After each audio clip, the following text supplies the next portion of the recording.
Qui était ce Marc, désigné comme auteur de notre second évangile? On est généralement d'accord pour l'identifier avec le personnage de ce nom mentionné dans les épîtres aux Colossiens et à Philémon, et qui apparaît dans le récit des Actes. Juif de naissance, Colossiens 4.10-11, il s'appelait Jean, Jochanan, l'Éternel fait grâce, et avait ajouté à ce nom hébreu le nom romain de Marc. Il était de Jérusalem, où sa mère recevait dans sa maison les assemblées de l'Église. C'est là que l'apôtre Pierre se rendit après avoir été délivré de la prison, Acte 12.12. Pierre appelle Marc son fils, 1 Pierre 5.13, on en a conclu avec vraisemblance que ce jeune homme avait été amené par l'apôtre à la foi chrétienne. Marc était cousin de Barnabas, le compagnon d'œuvre de Paul, Colossiens 4.10. Ces deux derniers, se trouvant à Jérusalem dans le temps même de la délivrance de Pierre, prirent Marc avec eux pour l'associer à leur œuvre, Acte 12.25. Il les accompagna d'abord à Antioche, puis dans leur premier voyage de mission en Asie mineure, jusqu'à Perge en Pamphylie, où il se sépara d'eux pour retourner à Jérusalem, Acte 13.5,13. Désapprouvant les motifs, à nous inconnus, de cette conduite, Paul ne voulut pas le reprendre avec lui dans un second voyage, il eut à ce sujet une vive discussion avec Barnabas et se sépara même de lui pour accomplir avec Silas le voyage qui devait le conduire en Grèce, Acte 15.36-39. Barnabas, ému par son affection pour Marc, son parent, s'embarqua avec lui pour l'île de Chypre, sa patrie, Acte 4.36. Marc s'attacha ensuite à Pierre, son père en la foi. Il se trouvait auprès de lui à Babylone, au moment où l'apôtre écrivit de cette ville sa première lettre, 1 Pierre 5.13. Les relations de Marc avec Paul se renouèrent plus tard. Paul lui rendit toute sa confiance et son affection. Dans les lettres qu'il écrivit durant sa première et sa seconde captivité, il parle de lui comme d'un aide très utile dans son ministère et fidèle à partager ses souffrances, Colossiens 4.10, Philémon 1.23, 2 Timothée 4.11. Il semble cependant, d'après les témoignages unanimes des plus anciens pères de l'Église, que Marc fut surtout en rapport suivi et intime avec Pierre, dont il était le collaborateur et l'interprète dans ses voyages missionnaires. 2. 1. Cette collaboration de Marc avec l'apôtre Pierre est confirmée par le contenu de notre second évangile et jette une vive lumière sur son origine. Nous avons déjà cité les paroles de Papias, rapportées par Eusèbe, Histoire ecclésiastique, 3, 39. Il résulte de ce témoignage que Marc écrivit les choses dites ou faites par le Christ d'après les récits de l'apôtre Pierre dans ses prédications et qu'il rédigea son ouvrage, non suivant l'ordre chronologique ou l'ordre des matières, mais en rangeant les faits selon que sa mémoire les lui rappelait. Ce témoignage de Papias qui présente les prédications de Pierre comme la source de notre évangile, est répété d'une voix unanime par Irénée, Eusèbe, v. Émoticône n'en croyant pas ses yeux, par Origène, Eusèbe, 6, 25, par Eusèbe, 3, 24, par Tertullien, contre Marcion, 4, 25, par Jérôme, catalogue des hommes illustres, Émoticône n'en croyant pas ses yeux. Nous avons de plus un rapport indépendant de ceux que nous venons de citer et qui y ajoute quelques circonstances importantes. Voici, dit Clément d'Alexandrie, quelle fut l'origine de l'évangile de Marc. Comme Pierre annonçait l'évangile à Rome par la puissance de l'Esprit, ses nombreux auditeurs prièrent Marc, qui l'accompagnait depuis longtemps et qui se souvenait de ses discours, d'écrire les choses racontées par lui. Marc composa donc son évangile et le communiqua à ceux qui le lui avaient demandé, ce que Pierre ayant appris, il ne voulut ni s'opposer à cette demande, ni l'encourager. Eusèbe, qui nous a conservé ce récit dans son Histoire ecclésiastique, 6, 4, le confirme lui-même avec tous ses détails dans un autre endroit de son livre, 2, 15. Il n'y a, dans ce rapport, qu'un point obscur et qui pourrait susciter quelque doute. C'est la présence de Pierre à Rome, qui est affirmée par les pères des premiers siècles, tandis qu'elle paraît contraire au témoignage du Nouveau Testament, comparez l'introduction à l'Épître aux Romains, 3. Même si l'on se refusait à l'admettre, il n'y aurait pas de raison pour rejeter la tradition concernant l'origine de l'évangile de Marc. Mais nous pensons que Pierre vint à Rome vers l'an 64. Notre évangile aura été écrit par Marc, à Rome, cette année-là ou les années suivantes. 2. Si maintenant nous ouvrons le livre même, y retrouvons-nous des indices qui confirment ces données historiques. Cela ne paraîtra douteux à aucun lecteur attentif. Et d'abord, que Marc, juif d'origine, est écrit pour des hommes étrangers à sa nation, c'est ce qui est évident au premier coup d'œil. Tandis que Matthieu, qui s'adresse à son peuple, lui montre, à chaque fait de la vie du Sauveur, l'accomplissement des prophéties, Marc ne cite qu'une seule fois l'Ancien Testament, 1.2, 3. En revanche, il explique par tous les usages israélites, ainsi que les mots hébreux qu'il lui arrive d'employer, 5.41, 7.34, 14.36. L'évangéliste a donc en vue des lecteurs étrangers. À quelle nation appartenait-il? Nous venons de voir que les pères assignant à notre évangile Rome comme lieu d'origine. On l'aurait deviné, même sans ce témoignage, en voyant tous les mots latins que l'auteur emploie. Il appelle speculator un soldat de la garde d'Hérode, 6.27, centurion, un capitaine, 15.39,44,45, xestes, un vase de 6 mesures, 7.4. Il traduit en latin un mot grec, 15.16, il indique même en monnaie romaine la valeur d'une pièce d'argent en usage chez les Juifs, 12.42. Nous avons vu encore que les écrivains ecclésiastiques les plus anciens considèrent les récits évangéliques de la prédication de Pierre comme la source de notre évangile, qui en serait le résumé. Cette opinion explique une foule de traits de détails qui ne peuvent procéder que d'un témoin oculaire. Marc, plus que les autres évangiles peint les situations, rapporte les scènes d'une manière dramatique et note les attitudes et les gestes des personnages, de Jésus en particulier. Le lépreux guéri se met à divulguer partout ce miracle, de sorte que Jésus ne pouvait plus entrer ouvertement dans la ville. 1.45, au moment de guérir l'homme à la main sèche, Jésus promène sur ses adversaires ses regards avec colère et avec tristesse. 3.5. 2 fois nous lisons que la foule qui se pressait autour de Jésus et de ses disciples était si nombreuse qu'ils n'avaient pas même le temps de manger, 3.20 et 6.31. Pendant la tempête, Jésus était à la poupe dormant sur un oreiller, 4.38. L'auteur sait le nombre de ces pourceaux qui périrent dans la mer, il y en avait environ 2000, 5.13.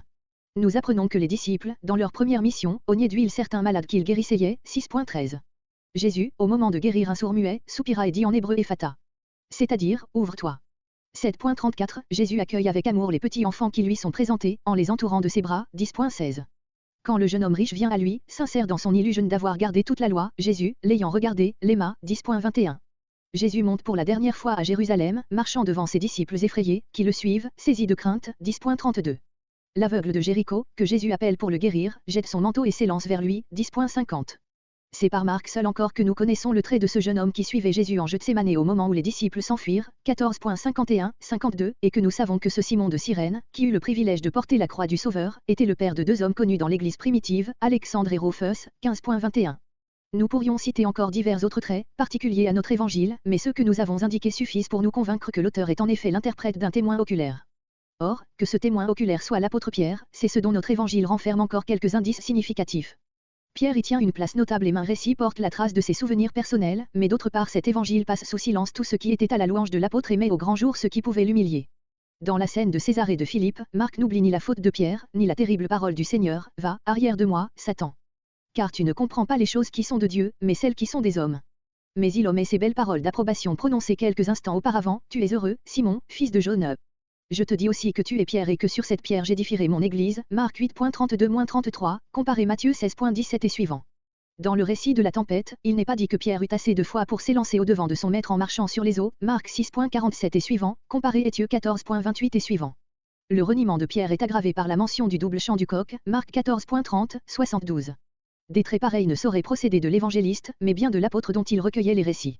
3.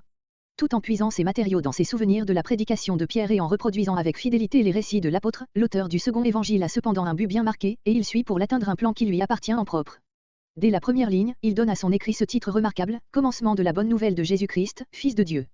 Son but est donc tout différent de celui de Matthieu, qui écrit en tête de son ouvrage, Livre de la naissance de Jésus-Christ, fils de David, fils d'Abraham. Marc n'a pas l'intention de montrer dans la vie de Jésus l'accomplissement des révélations précédentes de Dieu à son peuple. Il veut plutôt mettre immédiatement en relief la gloire et la grandeur divine de la personne de Jésus-Christ, se manifestant dans ses actions, plus encore que dans ses discours. Sans omettre les enseignements du Sauveur, il les place dans des entretiens qui sont toujours dans un rapport direct avec ses œuvres. Aussi l'impression produite par ses œuvres sur la foule est-elle habituellement celle de l'étonnement et de l'admiration. Ce sentiment déborde à chaque trait du récit. L'auteur en est tout pénétré lui-même, et tous étaient stupéfaits, 1.27, et la ville entière était rassemblée à la porte, 1.33, tellement qu'ils ne pouvaient plus entrer publiquement dans la ville, 1.45, de sorte qu'ils étaient tous hors d'eux, comme en extase, 5.42, etc. Voir Frédéric Godet, Études bibliques, 2e série, page 35. En faisant passer sous ses yeux une suite de tableaux pleins de fraîcheur et de vie, Marc éveille dans l'âme du lecteur des sentiments analogues à ceux qu'il se plaît à noter dans la foule spectatrice des actes du Christ. La divine figure du Sauveur des hommes domine la narration et apparaît dans toute sa grandeur. La marche que suit notre évangéliste est de la plus grande simplicité. Il ne groupe pas ses matériaux, comme Matthieu, suivant l'ordre pragmatique. Il n'a pas, comme Luc, des préoccupations d'historien exact et précis. Il nous dépeint le premier essor de l'activité du Christ à Capernaum et sur les bords du lac de Génézareth, il nous montre l'enthousiasme qu'elle excite, mais aussi l'opposition qu'elle rencontre bientôt. Cette opposition va grandissant, elle opère une division dans la foule et groupe autour de Jésus un petit nombre d'adhérents fidèles, elle contraint enfin Jésus à se retirer à l'écart, dans ses retraites successives Jésus se consacre à l'éducation des disciples qui l'ont suivi. Après nous avoir tracé ce tableau du ministère de Jésus en Galilée, l'évangéliste nous le fait voir s'acheminant vers Jérusalem, où il entre en triomphateur, lutte dans le temple, est condamné et crucifié, ressuscite le 3e jour. Quoique ce plan général ne présente pas dans le détail des articulations bien marquées, on peut cependant indiquer les divisions suivantes. Introduction. Jean-Baptiste, baptême et tentation de Jésus, 1.13. Le ministère de Jésus en Galilée. Tableau de l'activité du Christ. La prédication du royaume, vocation de 4 disciples. Jésus à Capernaum, enseignement dans la synagogue. Guérison d'un démoniaque, de la belle-mère de Pierre, de nombreux malades. Jésus en prière. Il parcourt la Galilée, il guérit un lépreux, sa renommée se répand, 1.14-15. Opposition croissante des pharisiens. Au retour de Jésus à Capernaum, elle se manifeste à l'occasion de la guérison d'un paralytique, de la vocation de Lévi et de 2 violations du repos sabbatique, 2.1 à 3.6. Première retraite de Jésus. Toujours suivi de la multitude, il se retire au bord du lac, où il opère des guérisons, sur la montagne, où il choisit les 12, dans la maison, où il repousse les calomnies de ses adversaires et les efforts des siens pour le retenir. Il enseigne en parabole. Il apaise la tempête. Il guérit un démoniaque chez les Gadaréniens. De retour à Capernaum, il guérit une femme et ressuscite la fille de Jairus. À Nazareth, il rencontre de l'incrédulité, 3.7 à 6.6. Mission des 12 et retraite de l'autre côté du lac. Jésus adresse un appel au peuple en envoyant les 12. Hérode fait mettre à mort Jean-Baptiste. Quand les 12 sont de retour, Jésus les conduit à l'écart sur l'autre rive. Les foules le rejoignent, il multiplie les pains. Il marche sur la mer. Il opère des guérisons dans le pays de Génézareth, 6.7-56. Attaque des pharisiens et des scribes de Jérusalem. Retraite à Tyr et à Sidon. Jésus questionné sur la tradition, censure les pratiques des pharisiens. Il se rend dans le territoire de Tyr, la femme cananéenne. Il revient vers la Galilée par la Décapole, guérison d'un sourd-muet, seconde multiplication des pains, 7.1 à 8.10. Nouvelle attaque des pharisiens. Jésus à Césarée de Philippe. La Transfiguration. Les pharisiens demandent un signe du ciel. Le levain des pharisiens. Jésus, après avoir guéri un aveugle à Bethsaïda, se retire à Césarée de Philippe. Pierre le reconnaît comme Messie. Jésus est transfiguré. Il guérit un démoniaque.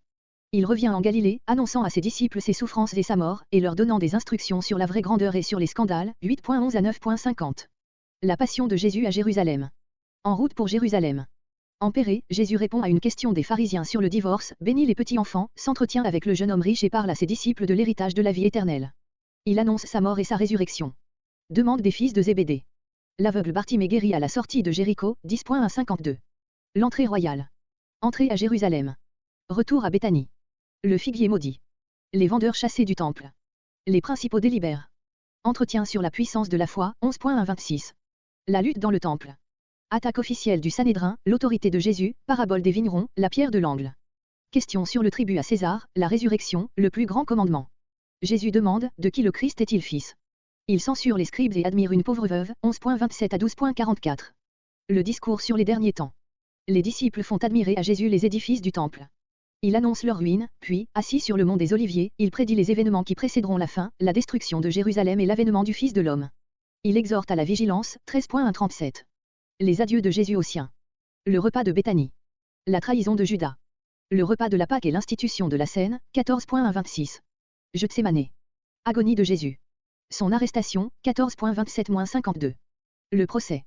Jésus devant les autorités juives, reniement de Pierre. Jésus devant Pilate, 14.53 à 15.20. La mort de Jésus. Son crucifixion. Sa sépulture, 15.21-47. La résurrection et l'ascension de Jésus, chapitre 16.